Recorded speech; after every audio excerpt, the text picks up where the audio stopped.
Hello all, welcome back to Golgappa Gunda YouTube channel.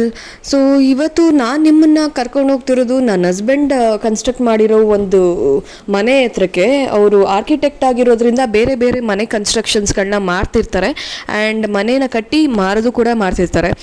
And ನಾನು ಈ ಮನೆ ಬಗ್ಗೆ ನಿಮಗೆ ಏನು ಎಕ್ಸ್ಪ್ಲೈನ್ ಮಾಡಲ್ಲ, ಇದು ರೂಮು ಇದು ಹಾಲು ಅಂತ ಎಲ್ಲ ಎಕ್ಸ್ಪ್ಲೈನ್ ಮಾಡಲ್ಲ. ಅದ್ರ ಬದಲು ನಿಮಗೆ ಯೂಸ್ ಆಗೋಂಥ ಒಂದು ಮಾಹಿತಿನ ಕೊಡ್ತೀನಿ.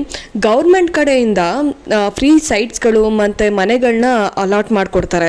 ಯಾರಿಗೆ ಸೈಟ್ ಅಥವಾ ಮನೆ ಇರೋದಿಲ್ವೋ ಅವ್ರಿಗೆ ಫ್ರೀ ಅಂತ ಅಂದರೆ ಕಂಪ್ಲೀಟ್ಲಿ ಫ್ರೀ ಅಲ್ಲ, ಬಟ್ ಬೇರೆ ಕಡೆ ಅಂದರೆ ಗೌರ್ಮೆಂಟ್ ಸೈಟ್ ಬಿಟ್ಟು ಬೇರೆ ಕಡೆ ಆ ಏರಿಯಾದಲ್ಲಿ ಏನು ರೈಟ್ ಇದೆ ಅದಕ್ಕಿಂತ ನಿಮಗೆ ಅರ್ಧದಷ್ಟು ಕಮ್ಮಿ ಇರುತ್ತೆ ಈ ಸೈಟ್ಗಳು.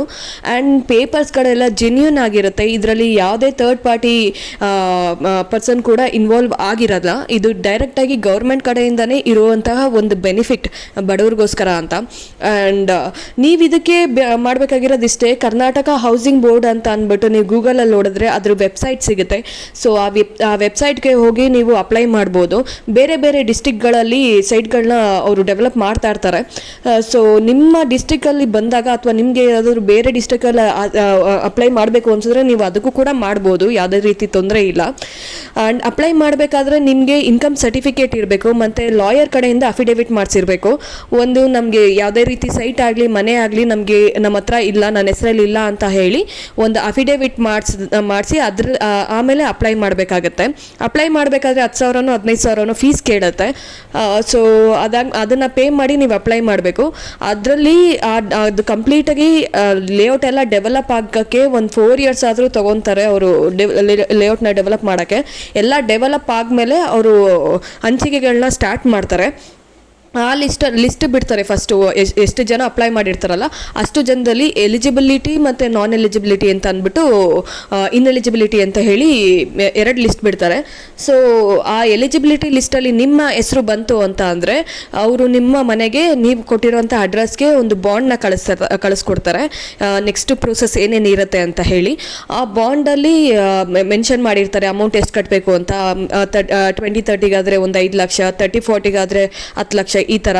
ಅಕಸ್ಮಾತ್ ನಿಮ್ಮ ಹತ್ರ ಅಷ್ಟು ದುಡ್ಡು ಇಲ್ಲ ಅಂತ ಅಂದರೆ ಏನು ಅವ್ರು ಬಾಂಡ್ ಕಳಿಸಿರ್ತಾರಲ್ಲ ಆ ಬಾಂಡ್ನ ತೊಗೊಂಡೋಗಿ ಬ್ಯಾಂಕ್ಗೆ ಕೊಟ್ಟರೆ ಬ್ಯಾಂಕ್ ಅವರು ಕೂಡ ನಿಮಗೆ ಲೋನ್ನ ಪ್ರೊವೈಡ್ ಮಾಡ್ತಾರೆ.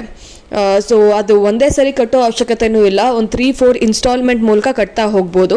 ಆ್ಯಂಡ್ ಗೌರ್ಮೆಂಟ್ ಸೈಟ್ ಆಗಿರೋದ್ರಿಂದ ನಿಮಗೆ ಅದೇ ಏರಿಯಾದಲ್ಲಿ ನಿಮಗೆ ಒಂದು 10 ಲಕ್ಷ ವ್ಯಾಲ್ಯೂ ಇದ್ದರೆ ನಿಮಗೆ 5 ಲಕ್ಷಕ್ಕೆ ಸಿಗುತ್ತೆ. ಆ್ಯಂಡ್ ನೀವು ಆ ಸೈಟ್ನ ತೊಗೊಂಡಾದ್ಮೇಲೆ ನೀವು ಅವ್ರು ಹೊರ್ಗಡೆಯವ್ರು ಏನು ಮಾಡ್ತಾರಲ್ಲ ಅದಕ್ಕಿಂತ ಜಾಸ್ತಿ ರೇಟ್ಗೆ ನೀವು ಮಾರ್ಕೋಬೋದು. ಆದರೆ ಲಾಕಿಂಗ್ ಪೀರಿಯಡ್ ಅನ್ನೋದು ಕೂಡ ಇರುತ್ತೆ. ಸೈಟ್ನ ತೊಗೊಂಡಾದ್ಮೇಲೆ ಆ ಲಾಕಿಂಗ್ ಪೀರಿಯಡ್ ಮುಗ್ದಾದ್ಮೇಲೆ ನೀವು ಮಾರ್ಬೋದು. ಸೊ ಪೇಪರ್ ಎಲ್ಲ ಫುಲ್ ಜೆನ್ಯೂನ್ ಆಗಿ ಇರುತ್ತೆ, ಯಾಕಂದರೆ ಇದು ಥರ್ಡ್ ಪಾರ್ಟಿ ಇನ್ಫ್ಲುಯೆನ್ಸ್ ಯಾವುದೂ ಇರೋದಿಲ್ಲ ಇದರಲ್ಲಿ. ಕಂಪ್ಲೀಟಾಗಿ ಇದು ಗೌರ್ಮೆಂಟ್ ಕಡೆಯಿಂದ ಬಡವ್ರಿಗೋಸ್ಕರ ಅಂತಲೇ ಮಾಡಿರುವಂತಹ ಒಂದು ಸ್ಕೀಮು. ಸೊ ದಯವಿಟ್ಟು ನಿಮಗೆ ಯಾರಿಗಾದರೂ ಆಸಕ್ತಿ ಇದ್ದರೆ ಹೋಗಿ ಯುಟಿಲೈಸ್ ಮಾಡ್ಕೊಳ್ಳಿ. ಗೌರ್ಮೆಂಟ್ಗೆ ಬರೀ ಟ್ಯಾಕ್ಸ್ ಕಟ್ಟೋದಲ್ಲ, ಗೌರ್ಮೆಂಟ್ ಕಡೆಯಿಂದ ಏನೇನು ಫೆಸಿಲಿಟಿ ಇದೆ ದಯವಿಟ್ಟು ಅದನ್ನು ಕೂಡ ಯೂಸ್ ಮಾಡ್ಕೊಳ್ಳಿ. ಸೊ ಈ ಒಂದು ಇನ್ಫಾರ್ಮೇಷನ್ ನಿಮಗೆ ಇಷ್ಟ ಆಗಿದೆ ಅಂತ ಭಾವಿಸ್ತೀನಿ.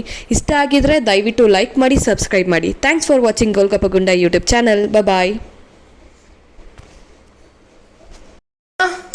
ಡ್ಯಾಡಂಗೆ ಕಾಲ್ ಮಾಡೋದನ್ನ ಜಾಣ್ಯಾ.